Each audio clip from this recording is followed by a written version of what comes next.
Hermanas y hermanos, bienvenidos a todos los que estáis aquí en esta mañana y también saludamos a los que en esta tarde o cualquier otro día nos podréis ver en el canal de YouTube de la Iglesia. Damos gracias a Dios en primer lugar porque, como todos sabéis, el aforo ha cambiado. Estamos al 50% de la capacidad.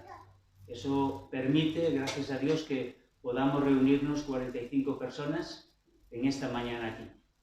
Como sabéis, estábamos celebrando el culto por la mañana y por la tarde, porque el aforo era tan reducido que para poder estar todos y poder todos participar de la mesa, pues realizábamos el culto por la mañana y por la tarde. Pero ahora solamente realizaremos el culto por la mañana. Por lo tanto, os invitamos y volvemos a insistir en que si queréis venir, si queréis estar con nosotros aquí, tendréis que apuntaros, puesto que si pasase un número amplio de personas que no pudiesen estar por la mañana, realizaríamos otra vez el culto también mañana y tarde. Vale. Y nada más, os invito que en esta mañana podamos disfrutar de la presencia del Señor en cada uno de nosotros y en medio nuestra. Y podamos disfrutar de su palabra, podamos alabarle y glorificarle a Él, reconocer lo que Él ha hecho en nuestros corazones y darle gracias. Os invito a poneros en pie y cantar una canción que lleva por título Señor, mi Redentor y Roca, gran tesoro de mi corazón, mi Dios, como tú no hay otro. Que sea una realidad en nuestras vidas y no solo para cantar, sino que sea una realidad que podamos vivir cada día.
Well,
invito a seguir alabando a nuestro Dios a través de la lectura de su palabra.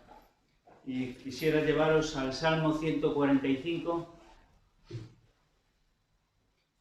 Salmo 145, dice así el salmista David: Te exaltaré, mi Dios, oh Rey, y bendeciré tu nombre eternamente y para siempre. Todos los días te bendeciré y alabaré tu nombre eternamente y para siempre. Grande es el Señor y digno de ser alabado en gran manera, y su grandeza es inescrutable. Una generación alabará tus obras a otra generación y anunciará tus hechos poderosos. En el glorioso esplendor de tu majestad y en tus maravillosas obras meditaré. Los hombres hablarán del poder de tus hechos portentosos y yo contaré tu grandeza. Ellos proclamarán con entusiasmo la memoria de tu mucha bondad y cantarán con mucho gozo de tu justicia. Clemente y compasivo es el Señor, lento para la ira y grande en misericordia. Él es bueno para con todos y su compasión sobre todas las obras. Señor, tus obras todas te darán gracias y tus santos te bendecirán. La gloria de tu reino dirán y hablarán de tu poder para dar a conocer a los hijos de los hombres tus hechos poderosos y la gloria de la majestad de tu reino. Tu reino es reino por los siglos. Tu dominio permanece por todas las generaciones. Señor, gracias te damos porque tú eres tan bueno con cada uno de nosotros. Gracias te damos porque, como hemos leído, tú eres lento para la ira y grande en misericordia. Y en tu misericordia, Señor, tú nos has alcanzado, nos has perdonado, nos has reconciliado. Señor, gracias te damos por ello. Queremos pedirte que tú nos sigas bendiciendo y guardando en esta mañana y que podamos alabarte y glorificarte como Señor y Salvador de nuestras vidas. Señor, te pedimos que tú toques nuestro corazón, que tú nos permitas escuchar tu palabra, tu voz hoy, Señor, y que tú nos permitas atesorarla en nuestro corazón.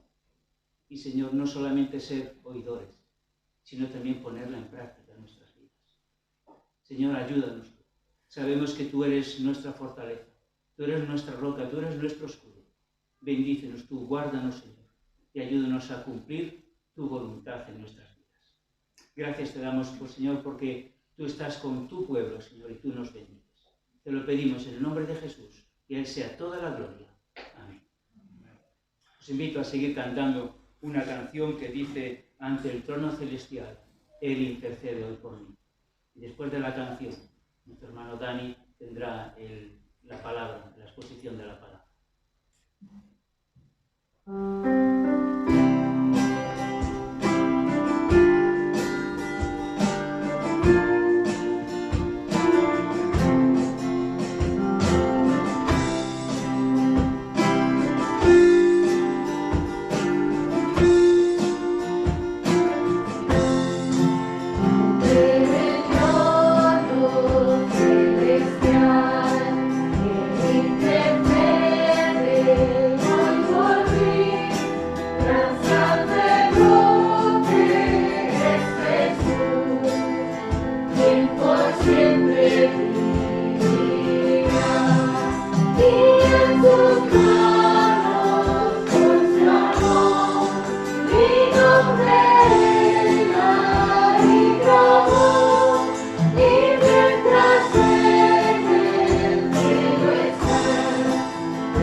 días, hermanos.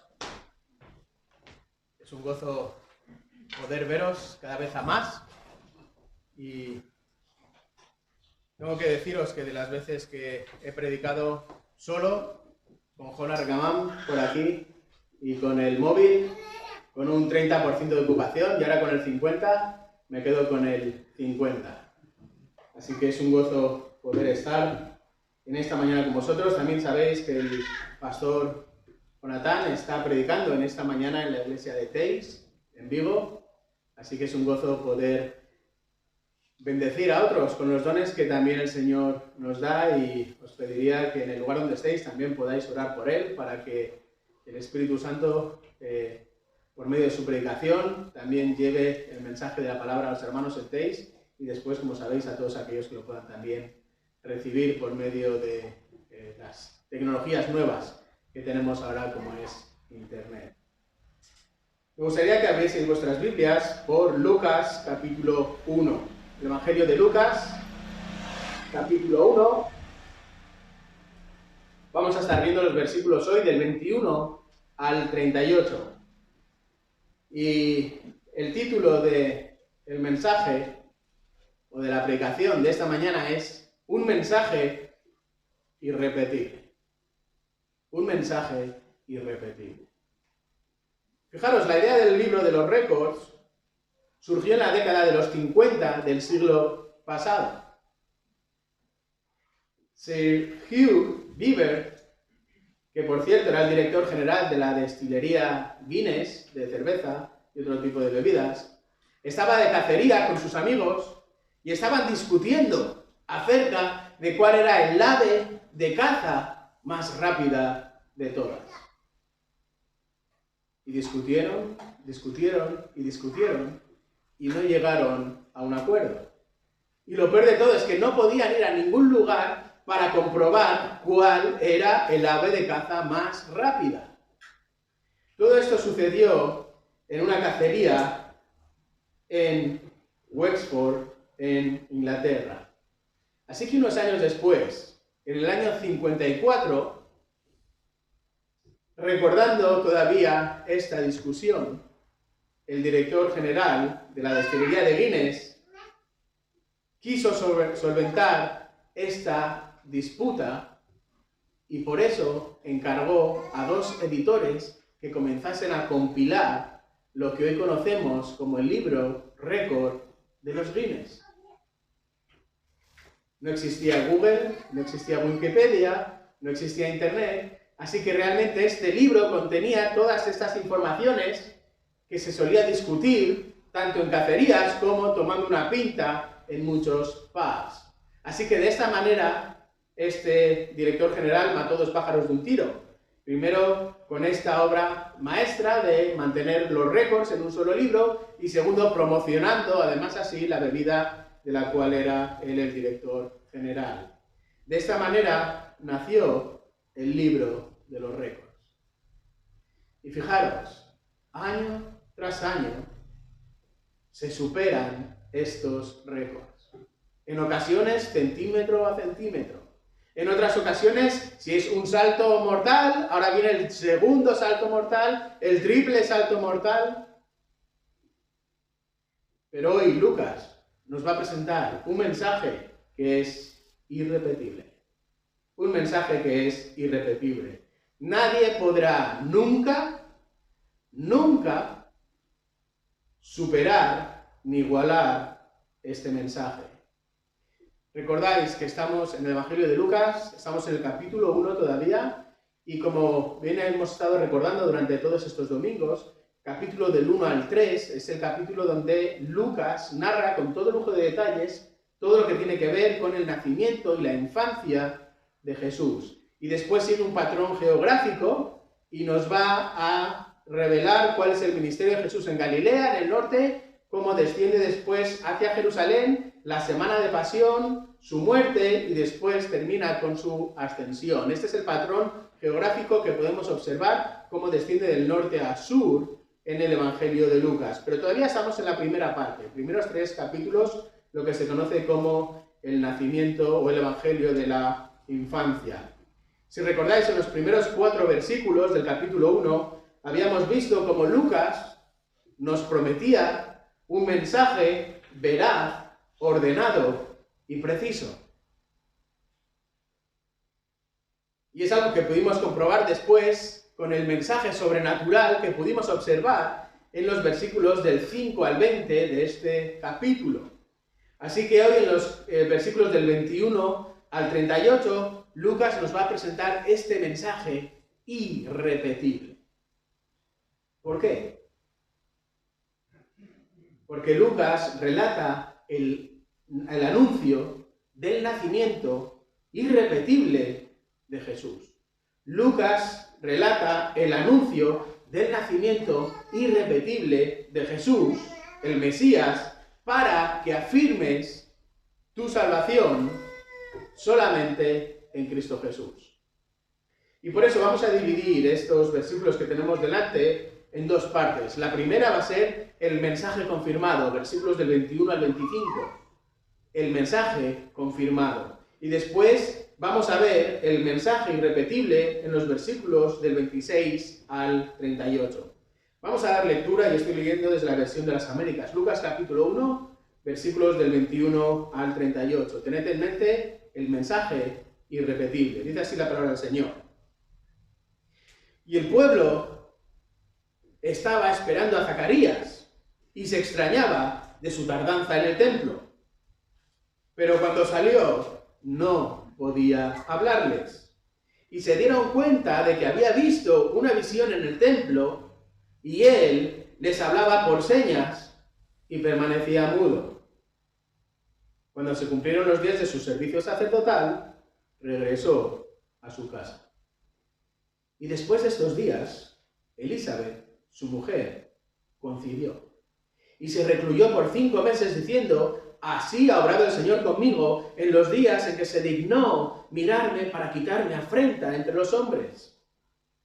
Y al 6º mes, el ángel Gabriel fue enviado por Dios a una ciudad de Galilea llamada Nazaret, a una virgen desposada con un hombre que se llamaba José, de los descendientes de David.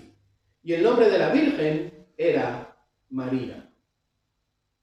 Y entrando el ángel, le dijo: salve, muy favorecida, el Señor está contigo, bendita eres tú entre las mujeres.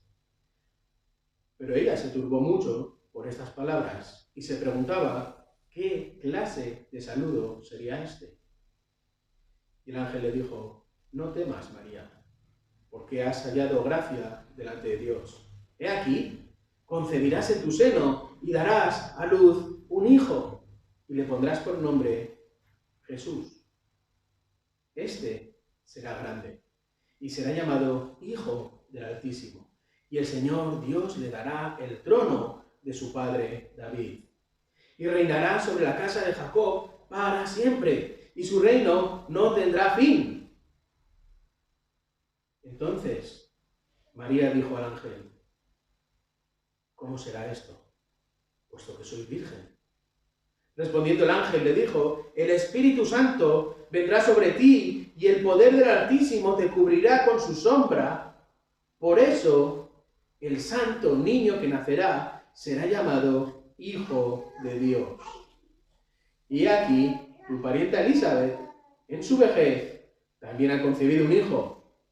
Y este es el 6º mes para ella, la que llamaban estéril. Porque ninguna cosa será imposible para Dios. Entonces María dijo: he aquí la sierva del Señor, hágase conmigo conforme a tu palabra. Y el ángel se fue de su presencia. Lucas relata el anuncio del nacimiento irrepetible de Jesús, el Mesías, para que afirmes tu salvación solamente en Cristo Jesús. Y la primera parte, en los versículos 21 al 25, vamos a ver este mensaje confirmado. Si recordáis, habíamos dejado a Zacarías dentro del lugar santo, en el templo. Había ministrado y había tenido un encuentro con el ángel Gabriel. El mismo y el último ángel que había aparecido casi 500 años atrás. ¿A quién? Al profeta Daniel. Prácticamente en estos 500 años, aunque después aparece otro ángel que no es Gabriel, a Malaquías, hay un silencio absoluto por parte de Dios. Y ahora Zacarías estaba convencido del mensaje de Gabriel, porque por su falta de fe, la falta de fe de Zacarías, Gabriel confirmó su mensaje mediante una señal. ¿Recordáis qué señal? Que Zacarías estaba mudo. No podía hablar. ¿Cómo iba a explicar a Elizabeth esta conversación entonces? ¿Cómo explicar a sus compañeros que no solo había visto un ángel, sino que era el propio Gabriel, el que había hablado antes con el profeta Daniel, y que no simplemente le había visto, sino que incluso habían hablado? Esto es lo que relata Lucas a continuación, en los versículos 21 al 25 que acabamos de leer, donde explicará además una segunda confirmación del mensaje de Gabriel. La primera confirmación de ese mensaje la hemos visto. ¿Cómo está Lucas? Mudo. Vamos a ver la segunda confirmación. Y habrá una tercera confirmación que veremos al final de este capítulo, otro domingo, si Dios quiere. Recordad los versículos 21 al 23. Fijaros, Zacarías sigue en Jerusalén, donde por suerte, por medio de este sorteo que solían realizar, le había tocado servir, algo que solo podían hacer unos pocos en su vida, dentro de los 18.000 sacerdotes que estaban dispersos por todo Israel. Y no solo sirvió en el templo de Jerusalén realizando sacrificios, sino que además recibió la suerte doble de poder entrar en el lugar santo, que estaba separado del lugar santísimo por un solo velo, y ofrecer ahí, además, la ofrenda del incienso en el lugar santo.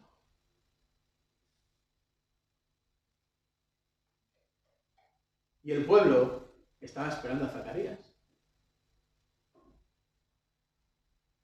¿Qué pasa con Zacarías? ¿Por qué tarda tanto? Y fijaros, es algo que el pueblo estaba mirando. Y es algo que el pueblo se dio cuenta enseguida, porque este era un sacrificio que se realizaba 2 veces cada día, uno por la mañana, otro por la tarde. Se dio cuenta de que este sacerdote que estaba ahí dentro estaba tardando más tiempo. ¿Recordáis? Desde el versículo 10 vemos que la multitud ya estaba allí presente. Y de hecho el pueblo se extrañaba, y esta es una palabra que vamos a tener que estar atentos a lo largo de todo el mensaje o todo el desarrollo del Evangelio de Lucas. Extrañarse. Este es un término que Lucas va a utilizar muy a menudo en su Evangelio y también en el libro de los Hechos. Y por eso conviene entenderlo bien, porque está relacionado con hechos milagrosos. Cada vez que sucede un hecho milagroso, la gente, la multitud, aquellos que lo ven, se extrañan. Es la respuesta del pueblo ante los milagros de Jesús. Es la respuesta que veremos también a lo largo del desarrollo de los evangelios, de la respuesta, y en el libro de los Hechos, de la respuesta a los hechos milagrosos que van a hacer los apóstoles. Aquellos que los ven se van a extrañar. Y aquí se extrañan, se maravillan de la misma manera. La tardanza de Zacarías no estaba relacionada con su velocidad. No estaba relacionada con su falta de puntualidad. No es que Zacarías fuese un poquito más torpe que los otros sacerdotes, sino que, como nos dice el versículo 22, cuando salió, y este es el énfasis, en ese momento el pueblo se dio cuenta de que había visto una visión. Y fijaros, Lucas nuevamente es tremendamente pulcro a la hora de describir la realidad de lo que ha sucedido. El pueblo se dio cuenta de que Zacarías había visto una visión. Y es importante esta palabra que Lucas está utilizando aquí, visión, porque solo aparece 4 veces en todo el Nuevo Testamento. Y solo la utiliza Lucas, en el Evangelio de Lucas y en el libro de los Hechos. Y es una palabra que se utiliza específicamente para cuando esta visión tiene que ver con un ángel. En cierto modo podríamos decir que es una angelofanía. Es decir, 400 años después del último ángel, Zacarías acaba de tener un encuentro con un ángel. Y el pueblo se da cuenta de esto. Y es lo que nos está recordando Lucas aquí. El pueblo claramente sabe lo que ha sucedido. Algo está pasando en la vida de Zacarías e incluso el pueblo es consciente de ello. Y ese es un detalle importante, tremendamente importante, porque las señales confirman el poder de un Dios soberano. Y las señales siempre van a confirmar el mensaje que viene de parte de Dios. Y esto es algo que veremos desarrollado a lo largo especialmente del Evangelio. No hay sanaciones porque sí, no hay alimentaciones porque sí, no hay resucitaciones porque sí, sino que son señales que validan el mensaje del Evangelio. Y en este caso ocurre lo mismo. Por eso Lucas presenta la primera confirmación del mensaje del Gabriel. Recordad, las señales en el Evangelio siempre confirman el mensaje. Y cuando sale, sale mudo. Primera señal, confirmada. Y no simplemente sale mudo, sino que Lucas se encarga de recordárnoslo hasta en 2 ocasiones en el mismo versículo. No podía hablarles, y al final del versículo 22 nos dice que permanecía mudo. Es decir, no fue simplemente una mudez producida por el asombro o el susto de ver a un ángel, como le sucedió a Daniel en el capítulo 10, versículo 15 del libro que lleva su nombre, sino que fue el cumplimiento del mensaje de Gabriel. Fijaros, llegamos así al versículo 23, que es una transición natural. Zacarías cumple con su compromiso en el templo de Jerusalén, recoge sus cosas y se vuelve a su casa. Así que Zacarías está en su casa con su mujer. Y Zacarías y todo el pueblo saben que algo se está cociendo. Porque un ángel ha venido y ha comunicado un mensaje especial a un hombre especial y hay pruebas de ello. Ahora la pregunta es, ¿qué mensaje será este? ¿Qué mensaje será este? Y Lucas pasa ahora de una manera natural a esta segunda confirmación del mensaje de Gabriel. Por eso vamos a ver este mensaje confirmado. Fijaros en los versículos 24 y 25, cuando comienza diciendo, y después de estos días.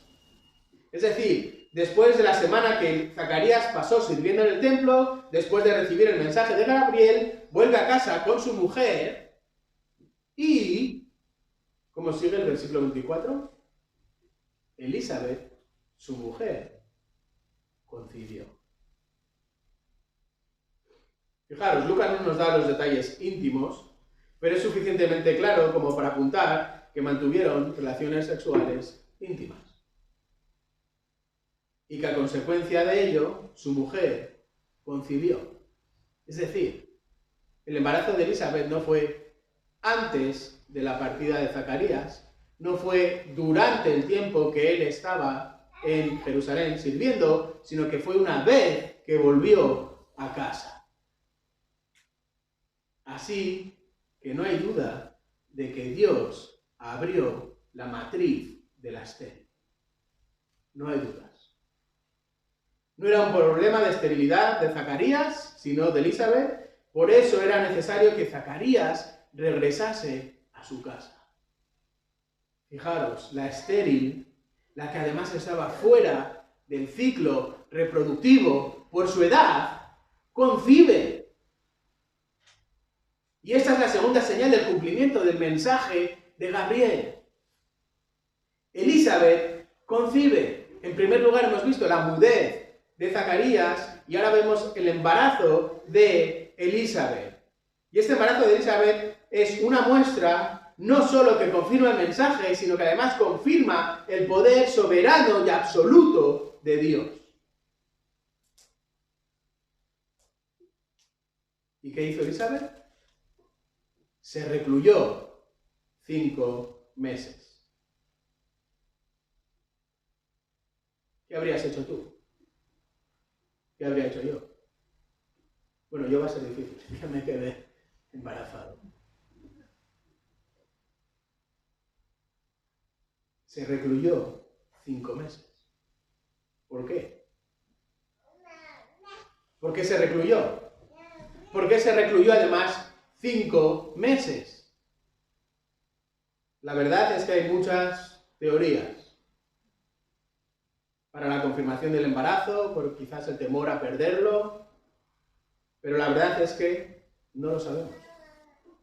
No sabemos por qué Elizabeth se recluyó 5 meses y Lucas tampoco nos lo explica, con lo cual no vamos a ir más lejos de lo que sabemos y de lo que encontramos en la palabra del Señor. Simplemente sabemos que Elizabeth está embarazada y se recluye en su hogar durante 5 meses. Y fijaros, Elizabeth no es tonta y sabe lo que ha ocurrido, y lo vemos en el versículo 25. Así ha obrado el Señor conmigo. Es decir, esto no ha sido obra de la naturaleza. Esto no es el ciclo de la vida.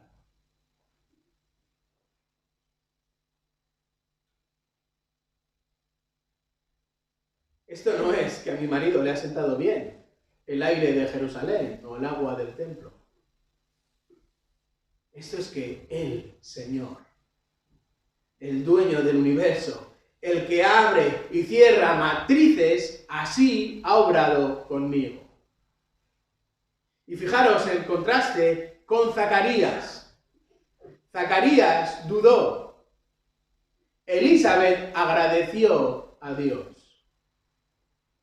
Y esa es otra característica de Lucas que vamos a ir observando a lo largo del Evangelio. El cariño especial que Lucas tiene por las mujeres. Y cómo en una sociedad donde las mujeres carecían de derechos, el Evangelio las reivindica. Y el Evangelio las coloca en el lugar de honor que deben de tener. Y Lucas reconoce esta realidad. Y me vais a permitir, queridas hermanas, que abra un pequeño paréntesis para dirigirme exclusivamente a vosotras. El feminismo no es tu libertad, ni te va a traer libertad.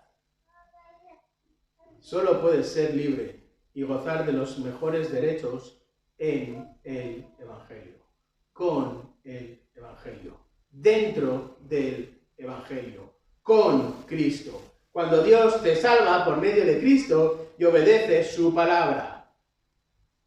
¿Recordáis las propias palabras de Jesús, Juan 8:32? Conoceréis la verdad y la verdad os hará libres. Y esa libertad es independiente de tu género. Cristo no salva según el género de las personas. Y Elizabeth es un ejemplo de ello. Y vamos a ver más ejemplos según vayamos avanzando en el Evangelio de Lucas. Y cierro aquí este paréntesis. Por eso fijaros cómo reacciona Elizabeth y vemos en el resto del versículo, en este caso el versículo 25, que dice que en los días en que se dignó mirarme para quitar mi afrenta entre los hombres. ¿Recordáis los versículos 6 y 7 que vimos en el mismo capítulo 1? Ahora esta afrenta, que es una palabra que además Lucas utiliza solo aquí en todo el Nuevo Testamento, para referirse a esta desgracia, a esta vergüenza, a este escándalo que estoy sufriendo yo, Elizabeth, al ser estéril, es quitada. Y la idea aquí en el original tiene que ver con desmembrada, arrancada con fuerza. Esta vergüenza Dios la ha arrancado con fuerza y la ha quitado de en medio de mí. Por eso Elizabeth reconoce que es Dios quien ha actuado.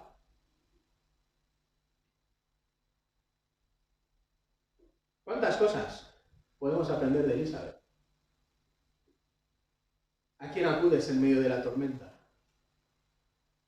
¿A quién acudes en medio de la aflicción? ¿A quién acudes en medio de las pruebas? ¿A quién acudes cuando los días son en blanco y negro? cuando estás en medio del dolor, en medio de la enfermedad, en medio de la afrenta, en medio de la desgracia, cuando eres afrentado de manera notoria a otros hombres, cuando eres vilipendiado, cuando estás en boca de todos, cuando estás en medio del fuego de la prueba, cuando tu vida parece que no tiene sentido, cuando estás haciendo lo correcto, obedeciendo, pero aparentemente no hay bendición. Elizabeth acudió a Dios agradecida. Este es el camino. Fijaros, Spurgeon escribió y dijo que en medio de la prueba, la almohada sobre la que duermo y descansa mi cabeza todas las noches es la soberanía de Dios.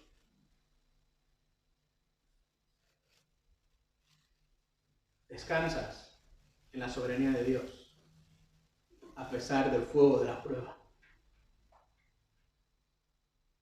Es esta tu almohada en medio de la prueba. Fijaros, Lucas nos ha presentado la segunda confirmación del mensaje de Gabriel. Elizabeth, la estéril, ha concebido. Un mensaje confirmado. Por eso Lucas nos presenta un mensaje irrepetible, lo hemos visto en los versículos, y lo vamos a ver en los versículos 26 al 38. Hemos visto el mensaje confirmado, y ahora pasamos a este anuncio del nacimiento irrepetible de Jesús, el Mesías, para que afirmes tu salvación solamente en Cristo Jesús. Y es lo que vamos a estar observando en los versículos 26 al 38. Y fijaros, Lucas va a presentarnos el no va más. No ha existido ni existirá un mensaje como el que vamos a ver a continuación. No solo es irrepetible, sino que es inigualable, insuperable, inimitable e irreproducible. Nadie va a lograr un anuncio como este. Nadie va a poder ir a un récord de 1 centímetro más. Nadie va a poder dar una vuelta más en el aire. Este es un mensaje irrepetible. Y fijaros, en estos versículos del 26 al 38, vamos a ver en primer lugar un saludo. Fijaros qué saludo más específico. Al sexto mes, el ángel Gabriel fue enviado por Dios a una ciudad de Galilea llamada Nazaret. Y prestad atención. A una virgen desposada con un hombre que se llamaba José, de los descendientes de David, y el nombre de la virgen era María. Y este es el contexto. Al sexto mes. Y fijaros, ahora el tiempo lo marca ¿el qué? ¿Al sexto mes de qué? Del embarazo de Elizabeth. Ella se ha recluido durante 5 meses y al sexto mes del embarazo, es decir, 6 meses y una semana después, vuelve a aparecer en escena Gabriel. Este que había aparecido en Daniel, que después apareció a Zacarías, ahora vuelve a aparecer en escena. Pero fijaros, no aparece en la capital. No aparece en el templo. No aparece en el lugar santo. Sino que en una aldea diminuta llamada Nazaret. Y es tan diminuta que el propio Lucas nos tiene que decir la región a la que pertenece para que las personas que estén leyendo el Evangelio sepan dónde ubicarla. Galilea está al norte de lo que hoy es Israel, lindando con el Líbano, y Nazaret se encuentra aproximadamente a 24 kilómetros. Hacia el este estaría tocando con el mar de Galilea, este lago grande, y a unos 35 kilómetros estaría el mar Mediterráneo. Lo podéis ver en vuestros mapas al final de la Biblia. Y está bastante cerca del monte de Tabor, hacia el sureste. Pero fijaros, es tan pequeña e insignificante que Lucas tiene que mencionar la región para que el propio lector se ubique. Fijaros, del lugar santo a una aldea que podríamos decir casi parafraseando, de cuyo nombre no quiero acordarme, en medio de la nada. Una aldea que nadie conoce, una aldea que si Lucas no nos da más detalles no sabríamos ni tan siquiera dónde está. Pero nuevamente Lucas nos hace que prestemos atención a los detalles, porque aquí comienzan y van a comenzar una serie importante de paradojas. Paradojas que Lucas va a explicar específicamente en los primeros 3 capítulos. Y quedaros con esta palabra, paradoja. ¿Qué es una paradoja? Recordáis, una paradoja es la unión de 2 ideas opuestas que aparentemente resultan contradictorias, pero que sin embargo apuntan hacia una verdad. Hay varios ejemplos. Si quieres paz, prepárate para la guerra. Parece un contrasentido. Prohibido prohibir. Segundo contrasentido. Este tipo de paradojas vamos a verlas especialmente en estos capítulos. Y la primera de estas paradojas es la que encontramos en el versículo 27. Prestad atención. A una virgen desposada con un hombre que se llamaba José, de los descendientes de David, y el nombre de la virgen era María. ¿Os habéis dado cuenta del detalle? Vamos a volver a leer el versículo. A una virgen desposada con un hombre que se llamaba José, de los descendientes de David, y el nombre de la virgen era María. Fijaros, Lucas, antes de mencionar el nombre de María, por 2 veces en el mismo versículo nos dice que era virgen. Y este es un detalle muy importante que forma parte de este mensaje irrepetible. Fijaros, virgen,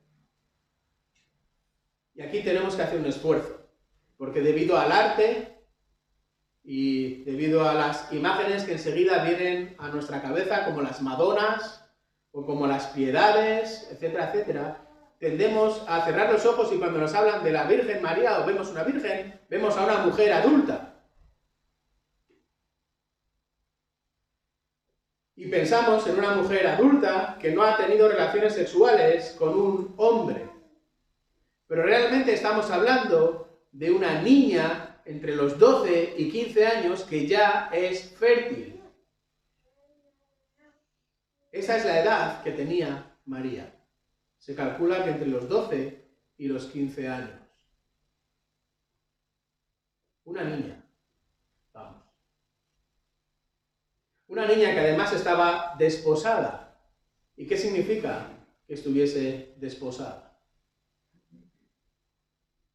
¿Qué es estar desposada? Antes de la boda en sí existía un compromiso y no tiene nada que ver con el compromiso que nosotros tenemos hoy en día, cuando una pareja de novios pone una fecha en la cual se van a casar y ese tiempo están comprometidos, o nada que ver sobre todo en otras culturas, por ejemplo en Estados Unidos con esta palabra engage, lo que implica que realmente hay una fecha cierta en la cual vas a terminar casándote con tu novia o con tu novio. Porque el estar desposado en este tiempo, en la cultura judía, era tan serio que para romper esta unión debían divorciarse. Es decir, el compromiso se hacía por medio del pago de parte del novio, una dote en rescate por la novia. Se hacía un contrato, se conoce como el nombre de ketubah, que incluía los deberes del esposo a su esposa y el dinero que se le debería de dar en el caso de que durante ese periodo falleciese el esposo. Y este periodo era un periodo no corto, era un mínimo 1 año. Y aunque estaban desposados, no podían consumar físicamente su matrimonio. Así que tenemos a una virgen que está desposada, y si el concebir de Juan es un salto mortal, Gabriel va a realizar el triple salto mortal ahora.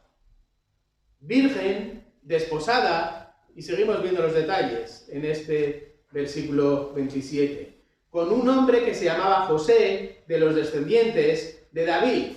Y parece de perogrullo, pero no es así. El matrimonio, de acuerdo con Dios, independientemente de lo que diga la ley en este país o en otro país, es siempre entre un hombre y una mujer. Nada fuera de esta fórmula es aprobado por Dios. Y os animo a que vayáis a Génesis 2:24 y allí podáis observar cómo Dios oficia la primera boda. Y lo hace entre Adán y Eva.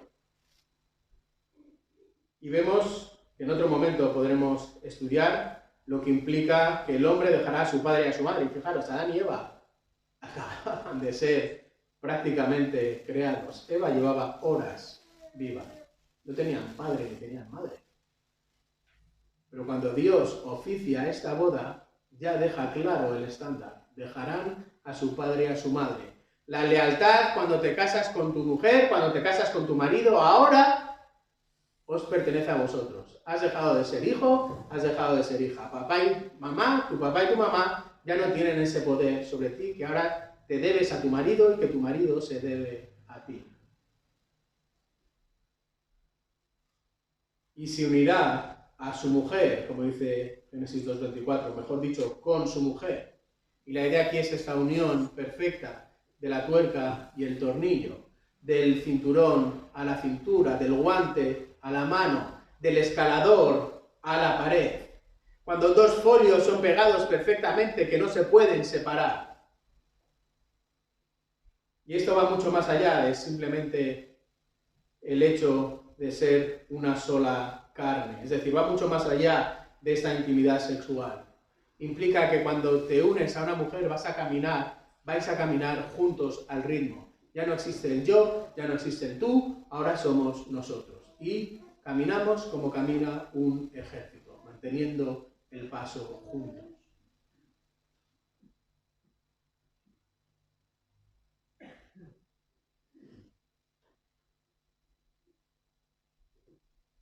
Pero fijaros, hay más detalles. Además, José, según nos dice Lucas, era descendiente de David. ¿Y qué implica esta información? ¿Por qué Lucas nos da esta información?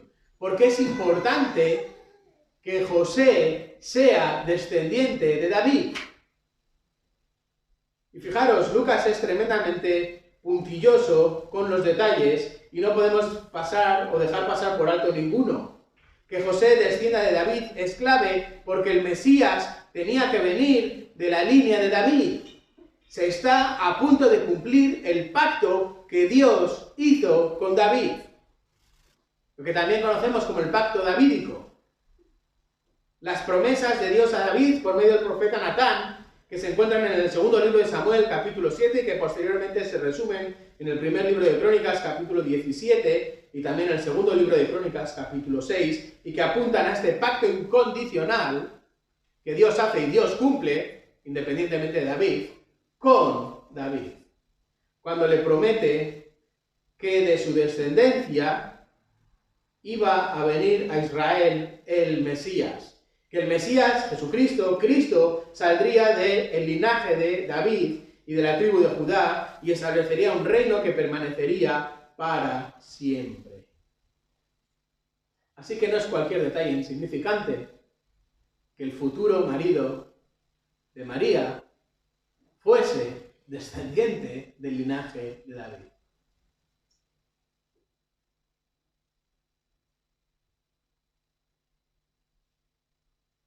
No es cualquier detalle que José otorgue sus derechos legales por medio de la vía de la descendencia de David a Jesús. Un ejemplo más de que Dios es soberano.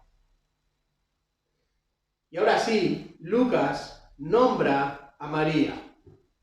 Y fijaros, es curioso que el nacimiento de Juan es anunciado a su padre, pero el nacimiento de Jesús es anunciado a su madre. Son dos anuncios distintos, pero a la vez son dos anuncios similares.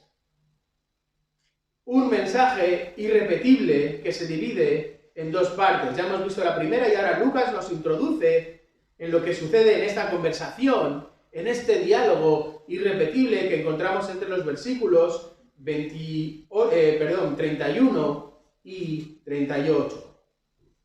Fijaros cuál es el contenido de este mensaje. Primero hay un saludo, versículos 28 al 30. Vamos a ver este saludo, versículos 28 al 30. Comienza diciendo, salve muy favorecida. Es decir, regocíjate, alégrate, sé feliz. ¿Por qué este saludo? Muy favorecida, ¿por qué? Muy favorecida, ¿por quién? ¿Por ella misma? ¿Había algo característico en María mismo? La respuesta la encontramos en la frase siguiente. El Señor está contigo. Y la idea es, eres ricamente bendecida porque es el Señor quien te bendice. Y fijaros, este es un detalle tremendamente importante. María recibe la bendición.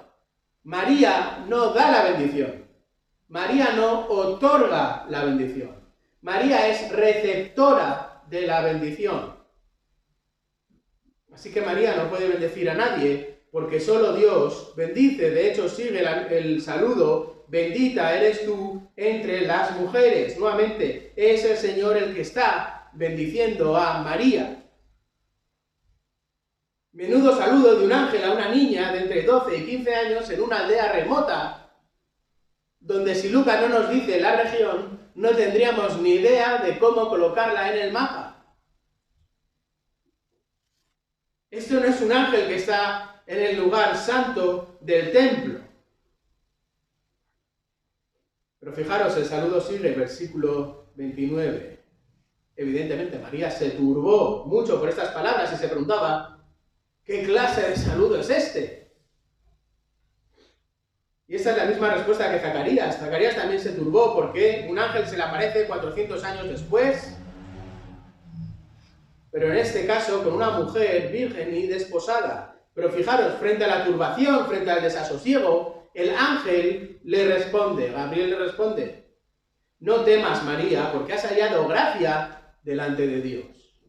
Y este es un eco también del mismo saludo de Gabriel a Zacarías, recordáis en el versículo 13. No temas. Pero ¿cómo no voy a temer si acabo de ver un ángel?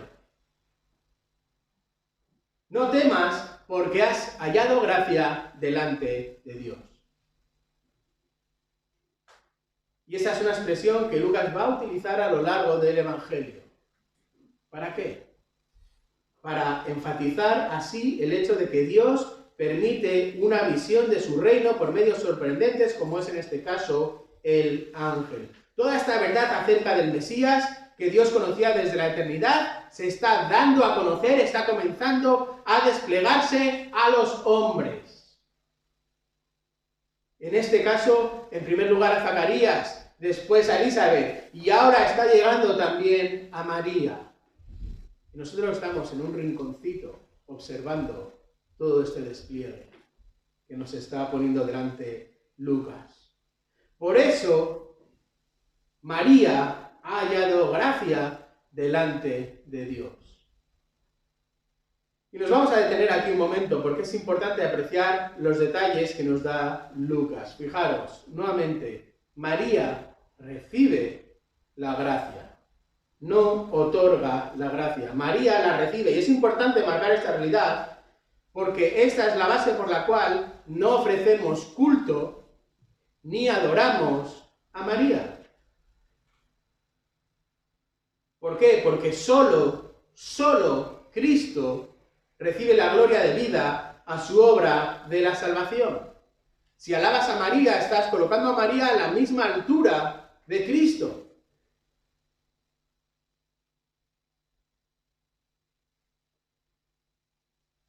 Y si lo haces así, estás equivocándote de Salvador.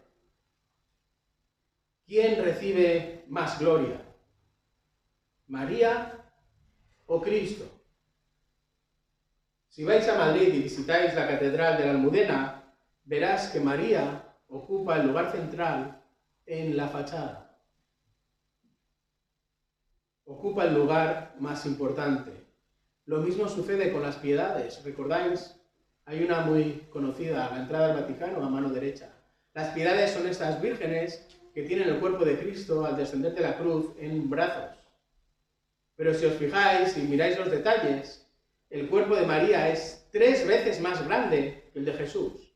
Si María se pudiese poner de pie, Jesús no le llegaría ni a la cadera.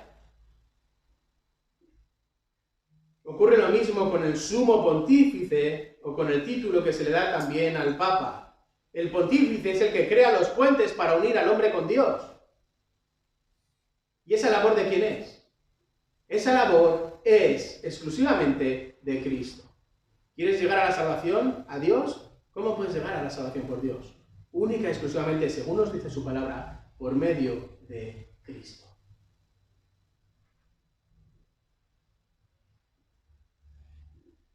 La salvación del hombre es una obra exclusiva de Dios por medio de Cristo. Nadie más.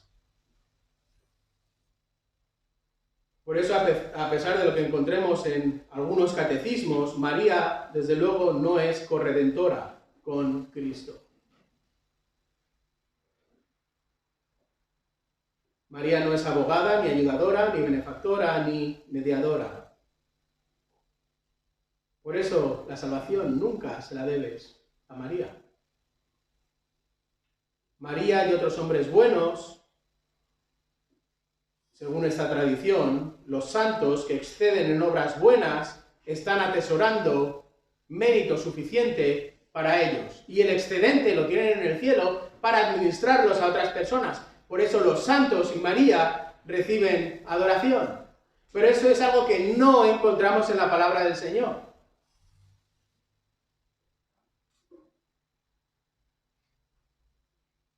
Tampoco encontramos evidencia bíblica de que María fuese concebida sin pecado. Tampoco encontramos evidencias bíblicas de que María no conociese la muerte. Tampoco encontramos evidencias bíblicas de que María fuese llevada al cielo como Enoc o como Elías. ¿Qué es lo que dice la Biblia? ¿Recordáis la segunda carta a Timoteo, capítulo 3, versículos 14 y 15? Refiriéndose Pablo y escribiendo a Timoteo: tú, sin embargo, persiste en las cosas que has aprendido y de las cuales te convenciste, sabiendo de quiénes las has aprendido y que desde la niñez has sabido las sagradas escrituras, las cuales te pueden dar sabiduría que lleva a la salvación, ¿cómo? Mediante la fe en Cristo Jesús.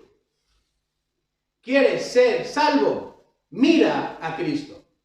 Ven a Cristo. No hay otro camino. Solo puedes ser salvo por medio de Cristo. Si escoges otra ruta, te estás equivocando. Tu eternidad está descansando en la persona equivocada. Ni tus méritos, ni los méritos de otra persona te van a llevar a la salvación. Solo mediante la fe en Cristo Jesús. Y recuerda que el pecado tiene consecuencias. Romanos 6:23, la paga del pecado es muerte, pero la dádiva de Dios es vida, ¿cómo? Eterna, ¿a través de quién? De Cristo Jesús. Por eso Cristo es la respuesta. Y por eso Cristo ocupó el lugar de sus hijos en la cruz. Por eso solo puedes recibir la justicia, solo puedes ser justificado, solo puedes ser declarado judicialmente libre en y por los méritos de Cristo. Por eso no prediques otro evangelio.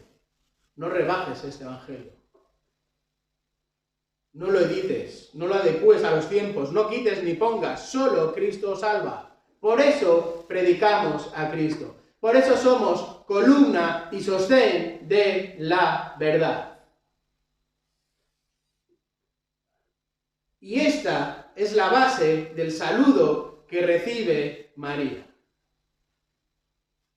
Y ahora se establece un diálogo donde, fijaros, Gabriel le va a presentar a María 7 pasos en los versículos 31 y 33 Y todos los pasos están en un futuro que hace entender al lector que es un futuro cierto, que va a suceder así.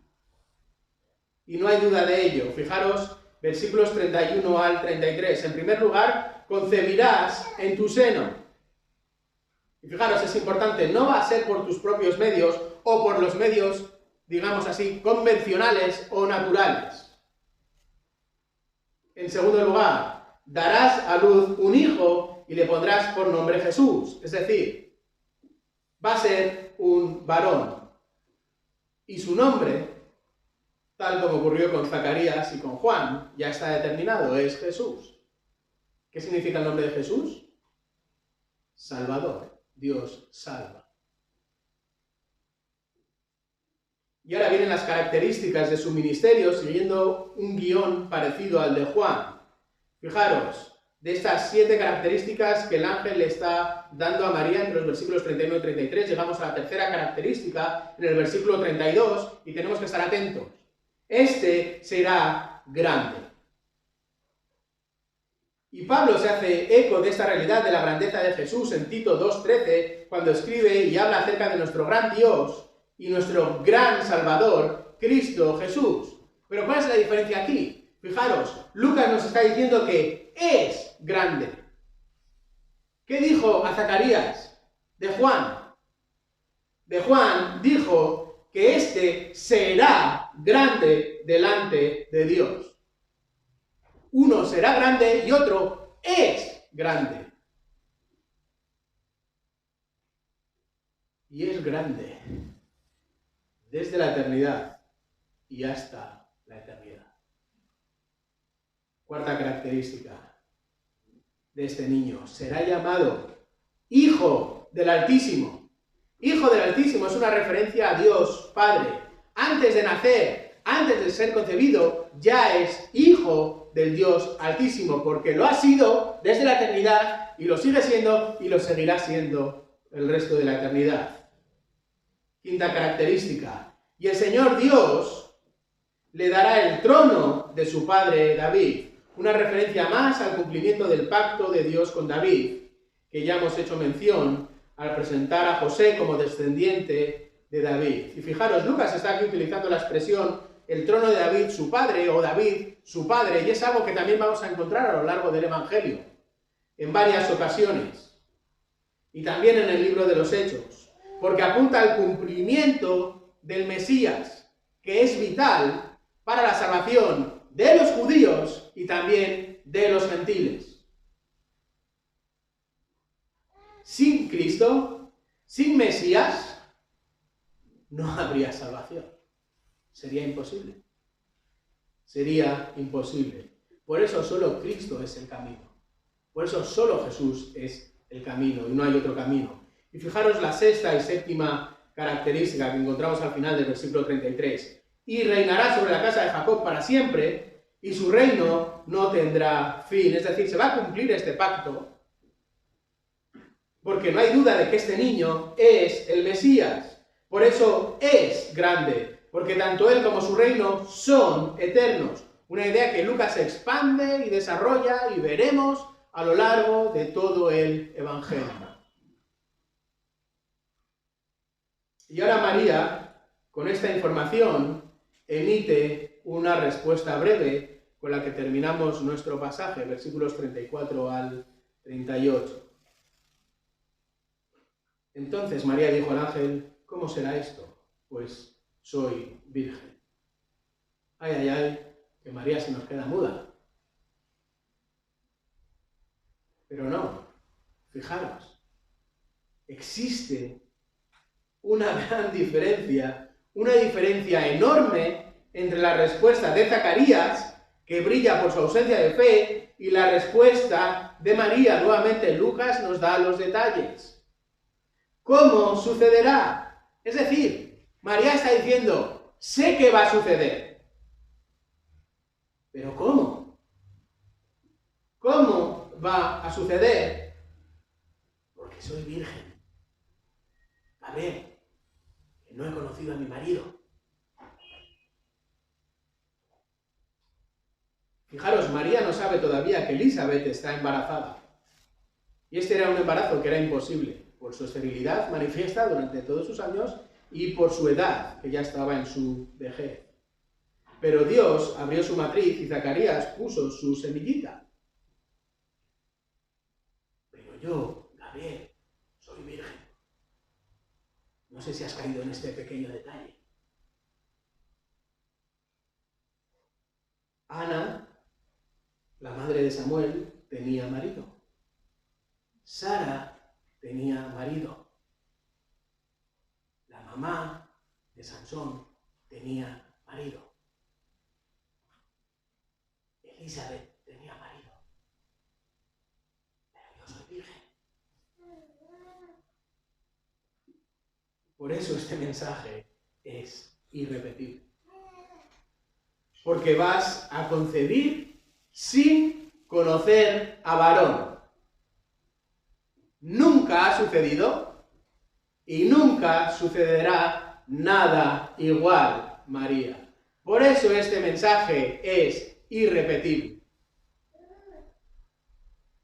Por eso responde versículos 35 al ángel y le dice que el Espíritu Santo vendrá sobre ti y el poder del Altísimo te cubrirá con su sombra. Por eso el santo niño será llamado Hijo de Dios. Y fijaros, esto no quiere decir otra cosa que será un milagro, es decir, de la nada será creado este niño. Dios crea el universo de la misma manera, de la nada. Y de la nada también hizo que concibiese María.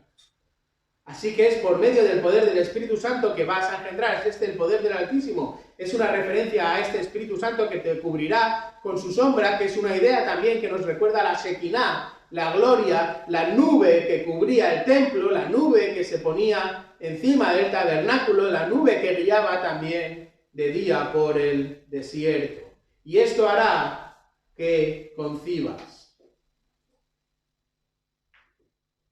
El ángel le ha explicado el origen divino del bebé, pero no describe el modo, ni el cómo, ni el cuándo. Es decir, no sabemos el momento en el cual María se quedó encinta.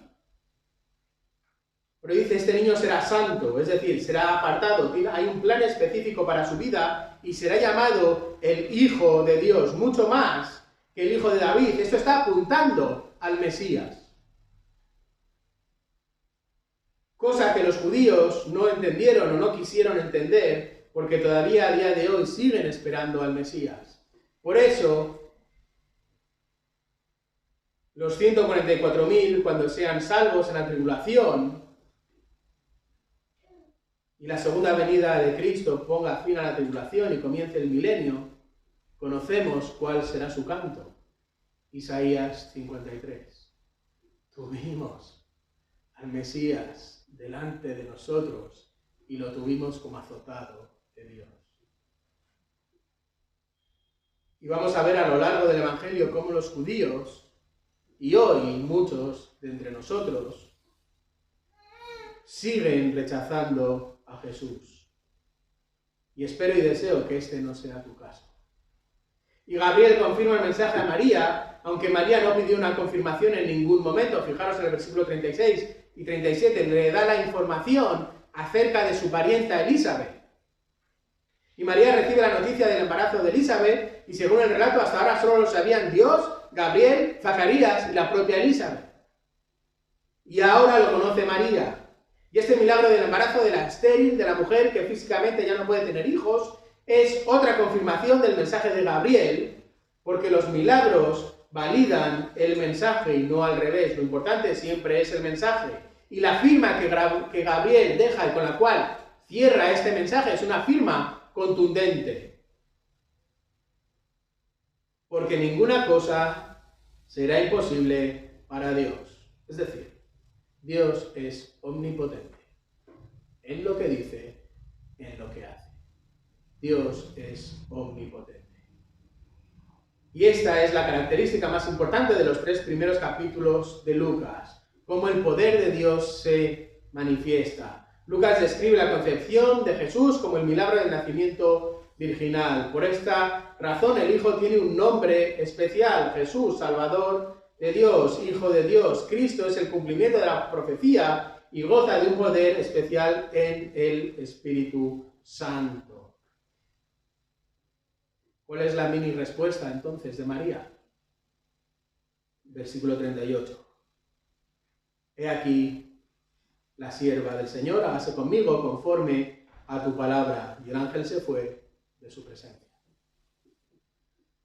He aquí tu sierva. Esa es una traducción benevolente. María no dijo, he aquí tu sierva.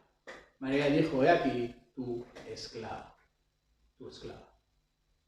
Tú eres mi Salvador y tú eres mi Señor, mi dueño. Yo soy tu esclavo. En una sociedad donde existía la esclavitud, entendían perfectamente esta expresión. Y María, que no se pone a la altura de Dios, o no se pone tampoco a la altura de Cristo, sino que se somete y se coloca en su lugar como esclava de Dios. ¿Y qué pide? Que se cumpla tu palabra. Y fijaros, preguntas. Respondes como responde María. Y en cierto modo hay una pequeña trampa, porque esa respuesta es la mecha de la respuesta bomba de María, que vamos a ver la siguiente vez que estemos en el Evangelio de Lucas. Y fue una respuesta tan bomba que movió el interior de compositores como Johann Sebastian Bach, que en el año 1723, en la ciudad alemana de Leipzig, compuso la primera versión de lo que hoy conocemos como el Magnificat. Lo compuso en su momento para orquesta, coro a 5 voces, 5 solistas, 2 sopranos, contralto, tenor y bajo. Pero más adelante lo arregló para quitar las referencias a la Navidad y poder utilizarla en la liturgia diaria. Esta es la versión que hoy comúnmente conocemos como el Magnificat de Bach. Y hablando de Bach, el domingo 29 de noviembre de 1928, en la ciudad japonesa de Kobe, 1013 violonchelistas interpretaron 9 piezas en un concierto que se llamó el Concierto de los 1000 chelos. La pieza más larga de la suite de Bach, en re mayor, fue de 8 minutos y 26 segundos. Y eso está en el libro Guinness de los récords. Pero en algún momento alguien juntará en un concierto con 1014 o 1015 violonchelistas. Pero hoy Lucas te ha presentado un mensaje irrepetible. Nadie podrá nunca superar ni igualar este mensaje. Vamos a orar. Padre, gracias por el mensaje irrepetible del nacimiento de Cristo. Gracias porque el Espíritu Santo movió a Lucas a escribirlo. Gracias porque al que no conoció pecado, le hizo pecado por nosotros para que fuésemos hechos justicia de Dios en él, tal y como nos recuerda la segunda carta de Corintios. Gracias porque el Evangelio es la verdad. Y gracias por haber llamado a tu iglesia en Pontevedra a ser columna y sostén de la verdad. Gracias por la salvación exclusiva en Cristo. Haz que más, Padre, vengan a Cristo a través del mensaje de la verdad. Gracias por este mensaje veraz, gracias por este mensaje sobrenatural y gracias por este mensaje irrepetible.